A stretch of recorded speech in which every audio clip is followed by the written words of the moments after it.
அன்புள்ள ஆண்டவரே, மீண்டும் உம்முடைய பரிசுத்த நாமத்தின் பலத்தோடு இந்த நாளின் காலையின் ஆசீர்வாதத்தை பெற்றுக்கொள்ளும்படி எங்களை நித்திரையின்றி எழுப்பின தயவிற்காக சுதிக்கிறோம்.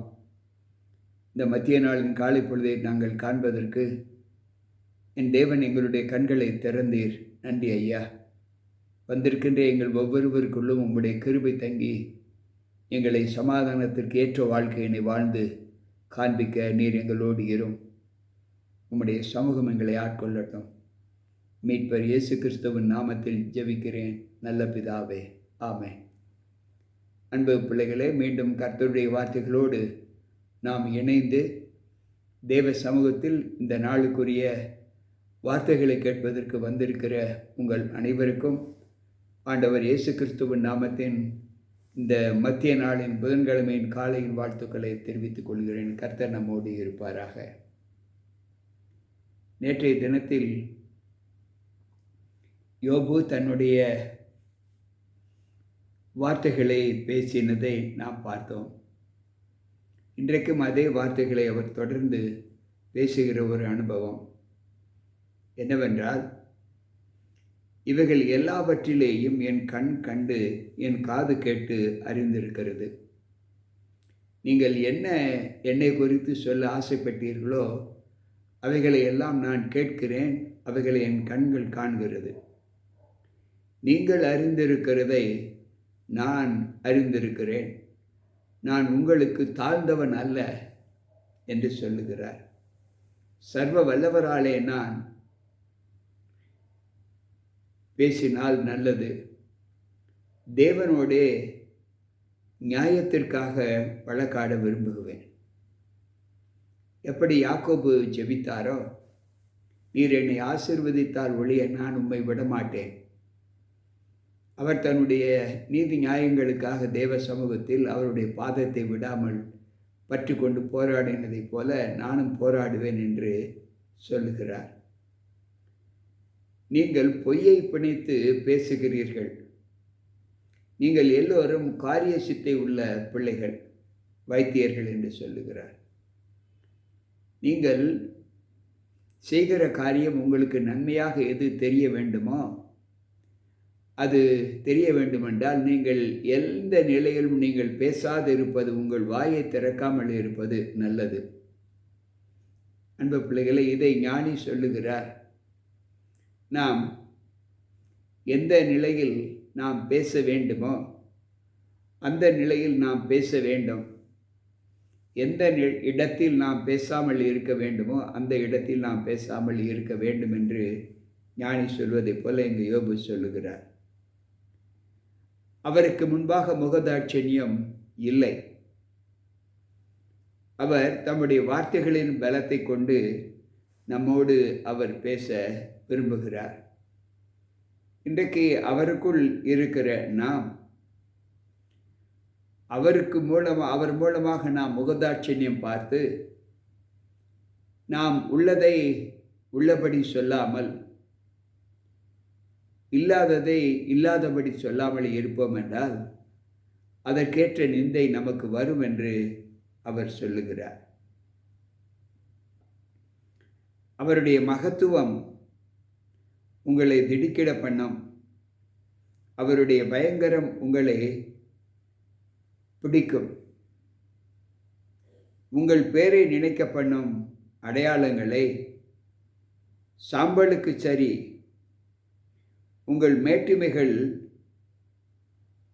சேற்று குவியல்களுக்கு சமானம்.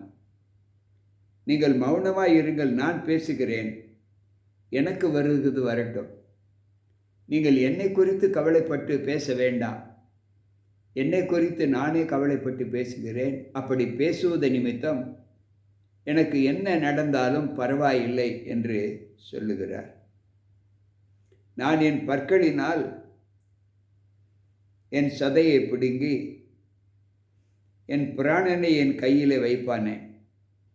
என்னுடைய பேச்சினால் நானே என்னை பலவீனப்படுத்துவது கூடாது.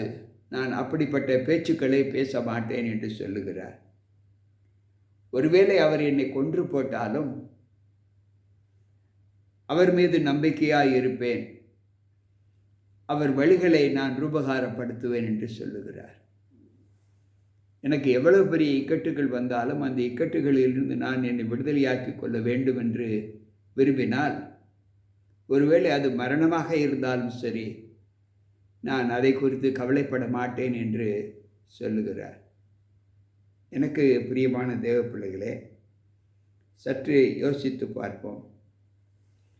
இந்த வார்த்தைகளிலே நாம் சங்கீதக்காரர் சொல்லுவதை நாம் வாசிப்போம் என்றால், 34வது சங்கீதத்திலே அவர் சொல்லுகிற வார்த்தை என்ன என்பதை நாம் சற்று உணர வேண்டும்.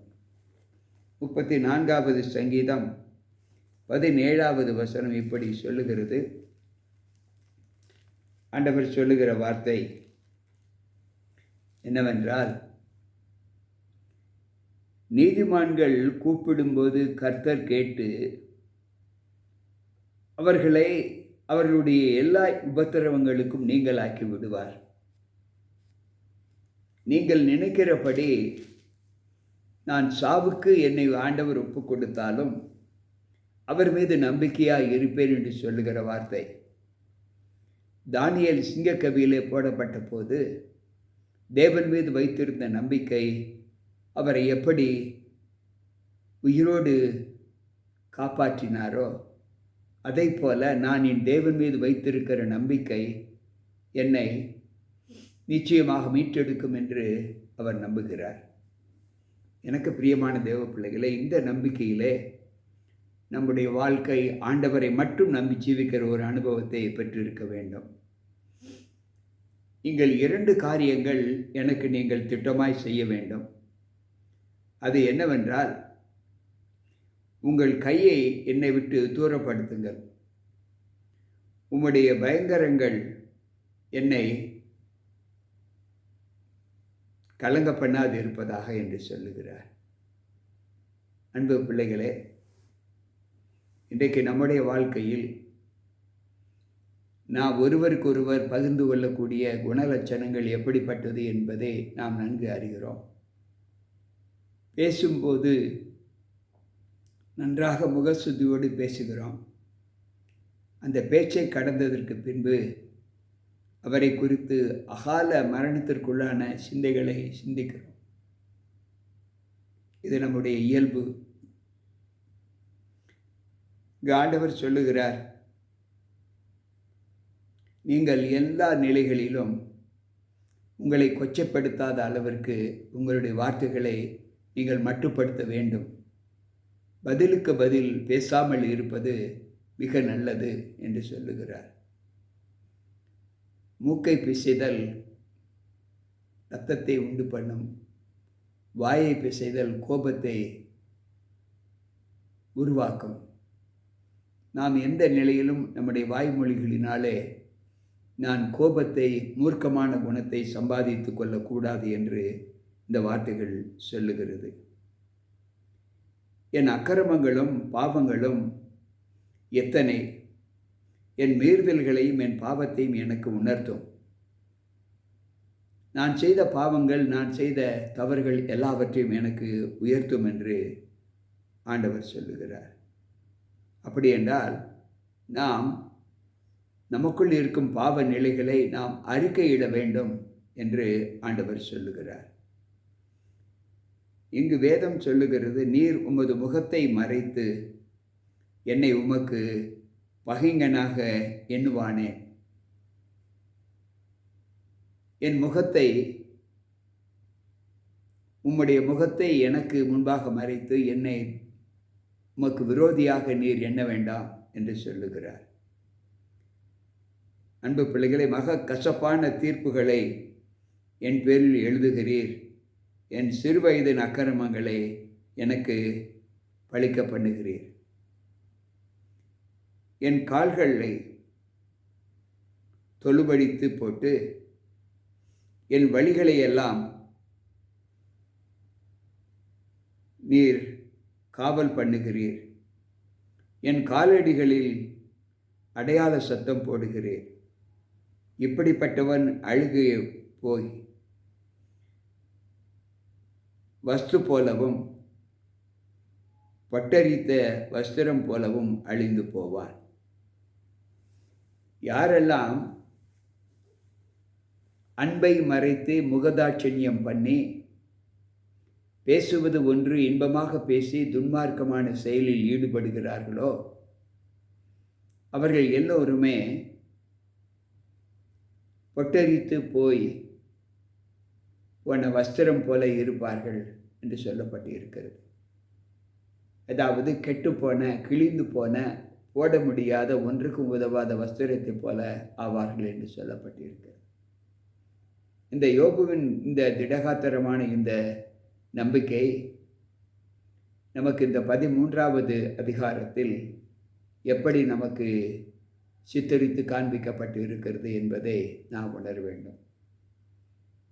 இந்த வார்த்தைகளில் நமக்கு ஆண்டவர் கற்றுக் கொடுக்கிற சத்தியம் என்னவென்றால், ஒருவேளை உன்னோடு கூட இருக்கிறவர்கள் உனக்கு விரோதமாக பேசினாலும், உன்னை தீங்கு செய்வதற்கு தங்கள் வழிகளால் ஏவினாலும் அல்லது கட்டாயப்படுத்தினாலும் அல்லது நம்மை பாவத்திற்குள் அழைத்து சென்றாலும், நாம் நம்பியிருக்கிற தேவன் நம்மை அப்படிப்பட்ட